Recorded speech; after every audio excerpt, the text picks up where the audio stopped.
येथील आदिवासी इनाम जमीन बळकावल्याप्रकरणी कारवाईची मागणी. भूमाफियांविरुद्ध अॅट्रॉसिटी कायद्याअंतर्गत गुन्हा दाखल करण्याची वनाबाई गायकवाड यांची मागणी.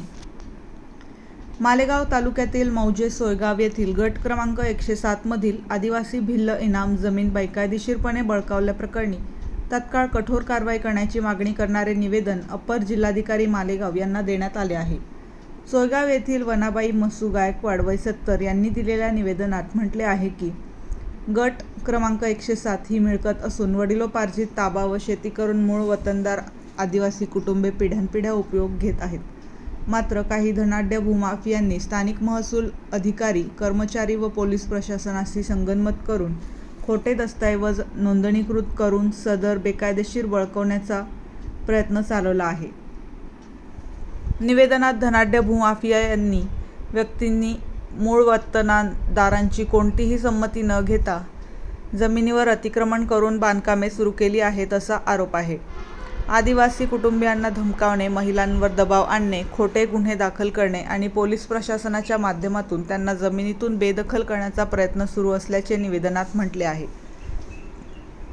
सदर भिल्ल इनाम जमीन असल्याने शासन नियमानुसार 50% नजराना भरणे बंधनकारक असताना संबंधित भूमाफियांनी शासनाची फसवणूक करून सुमारे 1,07,00,000 रुपये इतका महसूल बुडवल्याचा गंभीर आरोप करण्यात आला आहे.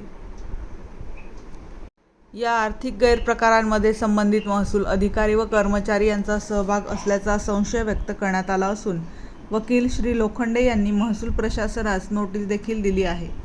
दिनांक 1 एप्रिल 2026 रोजी मालेगाव कॅम्प पोलीस स्टेशन व जिल्हा पोलीस स्टेशन अधीक्षक नाशिक यांच्याकडे दाखल केलेल्या तक्रार अर्जाची तत्काळ दखल घेऊन संबंधित आरोपीवर अनुसूचित जाती जमाती अत्याचार प्रतिबंधक कायद्यान्वये गुन्हे दाखल करावेत अशी मागणी करण्यात आली आहे.